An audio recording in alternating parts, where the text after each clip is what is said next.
Hello and welcome to another brand new climate related conversation here on the Real News Network. I'm your host, Aman Azhar.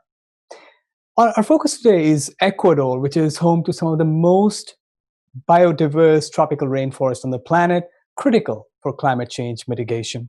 Unfortunately, Ecuador is also facing some of the worst climate emergencies with little response from the government or the oil companies responsible for the oil spills polluting the Amazonian rainforest. And my guest today is also from Ecuador. Belén Paez is an expert on the protection and conservation of the Amazon, ecosystems, and renewable energy. She's also out there promoting a post-extractive economic model for the world. Thanks, Belén, for your time. Hello, Aman. Very nice to see you all, and greetings from Quito, Ecuador. I'm really happy to participate today. Thank you. So let me ask you my first question. It's already bad enough for Ecuador to be one of the highest number of COVID-19 that it is scrambling to deal with. And if I'm correct, in April, there were like 2 transnational oil pipelines that were ruptured and dumped thousands of barrels of crude oil in the Amazon rivers. How bad is the situation? Yes, there has been a really massive oil split in the northern part of the Amazon in Ecuador, in the Coca River. The authorities has said that the split has been for around 15,000 barrels of oil into the waters of the rivers. And this is a really massive oil split from what we already experienced in 2013. This has been contaminated like thousands of kilometers of the river. The oil pollution has been also into Peru and has been affecting to 120,000 families living in this area, especially indigenous peoples. Right, and some people have alleged that this happened because of the negligence of the government, because it ignored the reports of severe erosion underneath the pipelines. Is this correct?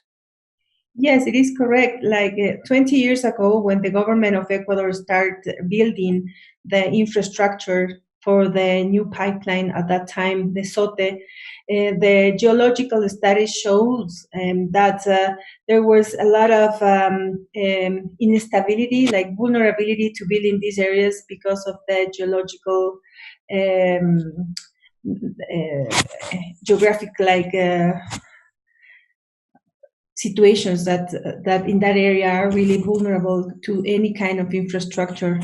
And the pipelines and also an hydropower that has been built there has been has been like in front of what there is this scientific concept which is called erosion and regression. That means that the river is trying to take their place again. So this will be taking over and over for kilometers, and the roads and any kind of infrastructure will be collapsing.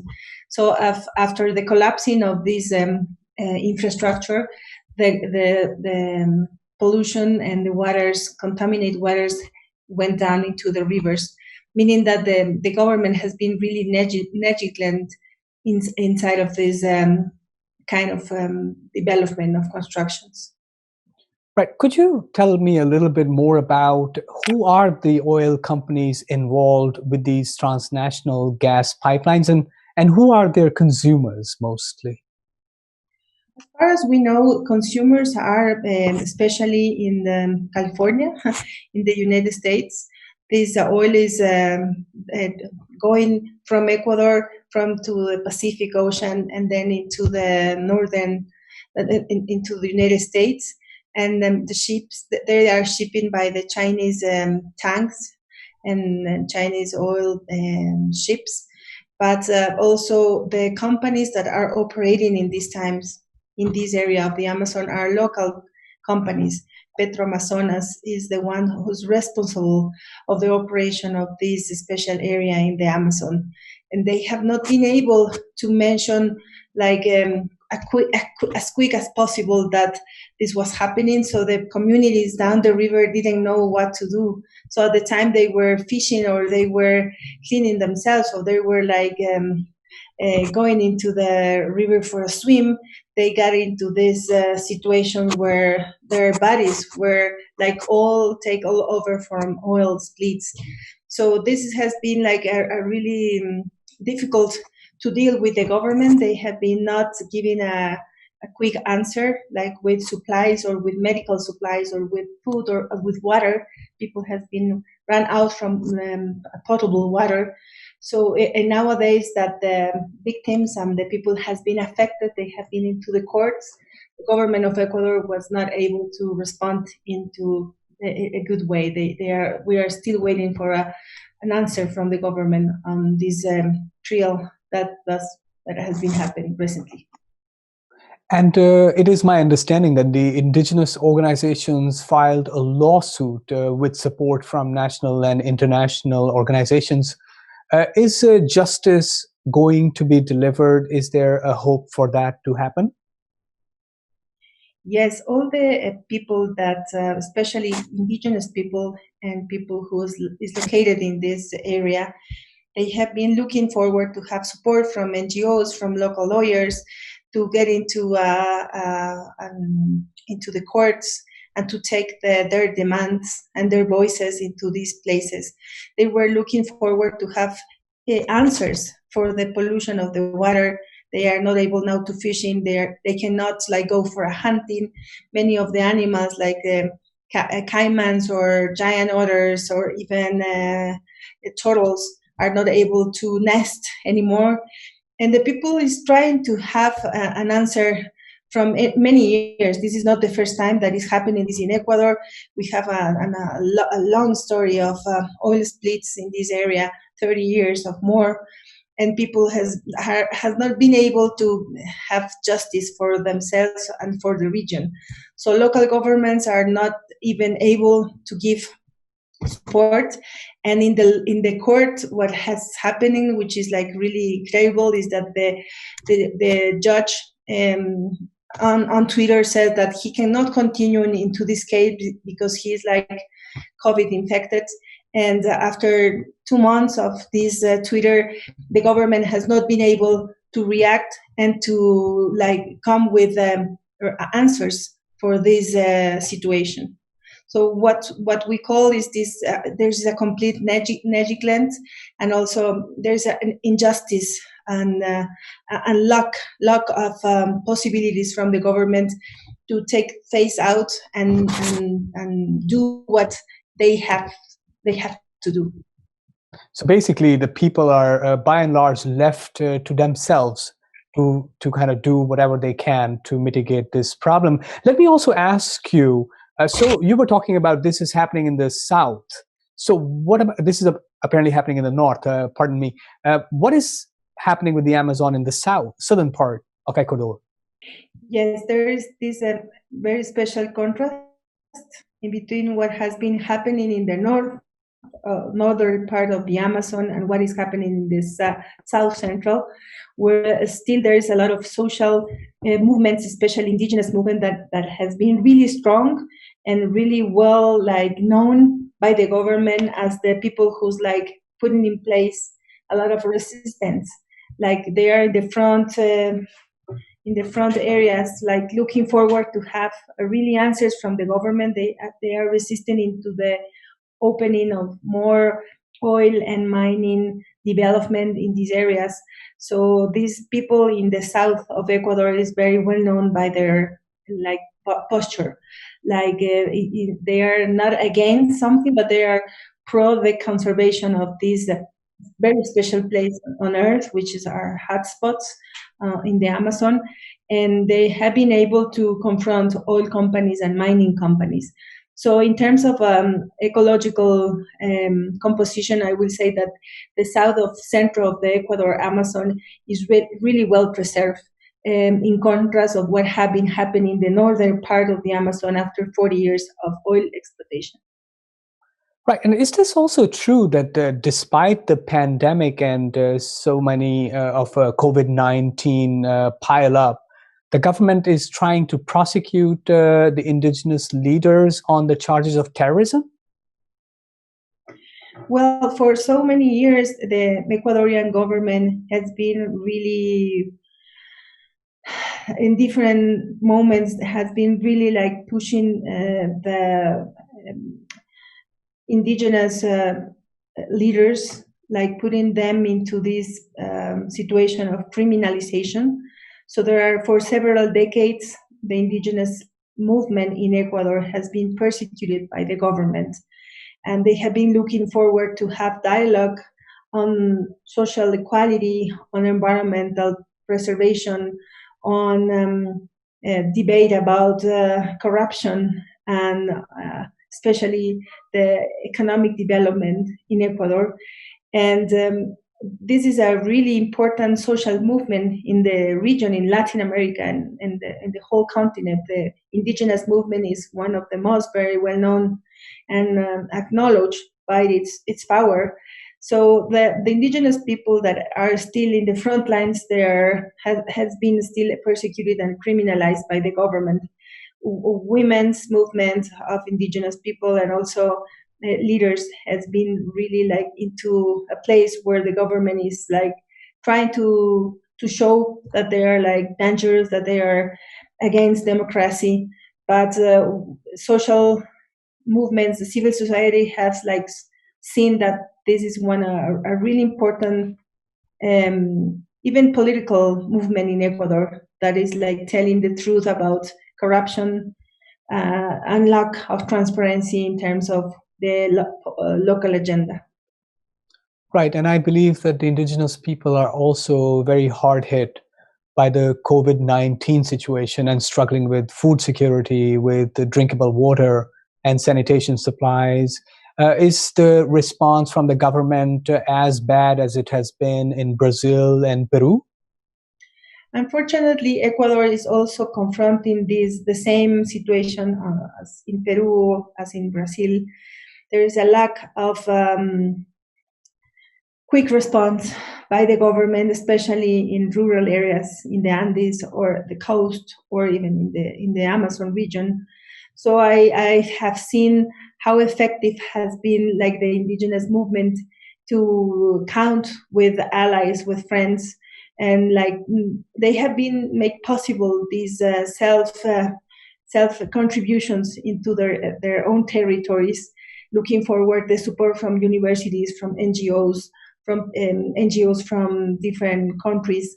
So I will say that government has been able to do something, but is not adequate and is not complete of the supplies or the medical support or the evacuation from different very difficult and remote areas. There are like where are not roads. You need to fly in. You need to go by days of canoe to find people who have been really sick inside of their territories, and government is not able to do that support. But I would like to remark that the indigenous people, the ones that they have been like really looking forward to not go out to the cities and stay in their territories, we see with a lot of effectiveness that the forest, inside of the forest, they are like really protected, and they are like not under COVID virus because of they have not been in mobilization. So some of these communities, as the Zapara people in the Amazon, they have been really effective in the way to take care of themselves inside of their communities. Right, but the recent research also kind of show that deforestation and development in Amazon ecosystem lead to a greater contact and potential transmission of diseases between humans and animals, and increase the risk of more pandemics. So as a researcher, do you agree with that? I agree with that. Yes, deforestation is like getting into really deep places into the Amazon. There were like 10 years ago, 5 years ago, there were no roads in very special places in the forest of Ecuador. But now there are some roads that have been built by the local governments to create connectivity with the outside world for biocommerce or other activities. But mainly these roads and deforestation that is coming with the roads is like something that comes together, has been affecting the local communities. And especially nowadays, what is happening is that there is a special interest of the balsa, which is an species really close by the bamboo. So there is a lot of deforestation happening in the central and south part of Ecuador, the provinces of Pastaza and Morona Santiago. So the business of the balsa is coming from the coast, from Guayaquil. But as far as we know is that all the balsa that is collecting in the Amazon is going out to markets in China. And nowadays there are people who comes from this area to take this forest out, are like bringing also these new diseases like is COVID, is SARS, and there is other kind of new things that are coming with these people who's coming from outside. So the local people is really in a way weak because doesn't have enough like immune system as we have in the cities to confront these new pandemics, for example.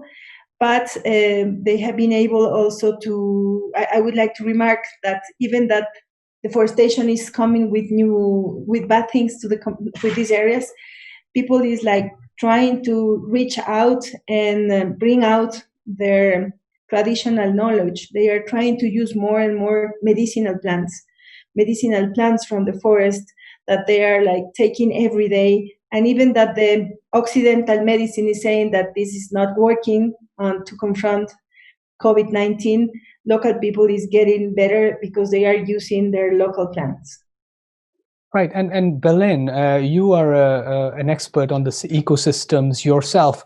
Do you see that there is any kind of a development model which kind of steps away from this kind of building of infrastructure, which comes at the cost of the local knowledge and the local and it kind of is disastrous for local indigenous communities and causes deforestation? Is there any realization within the government to go towards alternative strategies where they can go into different market practices which are more sustainable and environmentally friendly in that sense? Yes, I think the government of Ecuador has been looking forward from many years ago to establish new ideas of what can be done in the Amazon. I remember like 10 years ago at the Copenhagen Climate Change COP meeting that Ecuador showed, get with the proposal there that was called the Yasuni ITT to avoid emissions and keep the fossil fuels under the ground. But at that time, that proposal was not really something really special for the planet. That this was in 2007. So that proposal was beyond to its times, and what we have seen that is a model and a proposal that can be possible for the world and for the Amazon. In this model is what we call the initiative of the Amazon Sacred Headwaters, which is in a scale is a really large scale proposal to reverse global warming that has been already launched in the Chile Climate Change Convention that was taking place in Spain. So this proposal has been launched by indigenous peoples from both countries, Ecuador and Peru. This is a bioregional scale new idea that came from especially indigenous peoples in the Amazon. And it has like 3 levels of possibilities. One is to get interest by the world and then by the countries that will support with acknowledge the Amazon region and also with financing to protect the Amazon region. as a contribution of Ecuador and Peru to avoid emissions into the atmosphere and protecting one of the most biodiverse places on Earth, where in this area it's not possible to get into this expansion of big industries as oil and mining, big scale mining, because it's not compatible. But in the other side, we are looking also forward, indigenous people and local governments and civil society from Ecuador and Peru is looking forward to give some answers on what we call the transition into a new economic model, social and environment model, which is not based in revenues from oil extractive industries or mining big scale projects. And in order to do this, we need to set up some principles and some concepts that help us to know that, for example, in Ecuador, the horizon of the oil wells will be ending in 13 years from now. So Ecuador really needs to think about how we should do this transition into a new model. And we have seen that Carlos Nobre from Brazil, the Professor Carlos Nobre, and the scientific panel from the Amazon, which I am part of, we are saying that in front of this tipping point, that means that the ecosystem, the whole biome of the Amazon region is getting into a point where their environmental ways to give to the planet life, water, biodiversity, food is becoming into a place that is really dangerous now because it's taking off their like parameters, and I'll say like harmony as ecosystem is like going down. We really need to see the whole Amazon as a whole.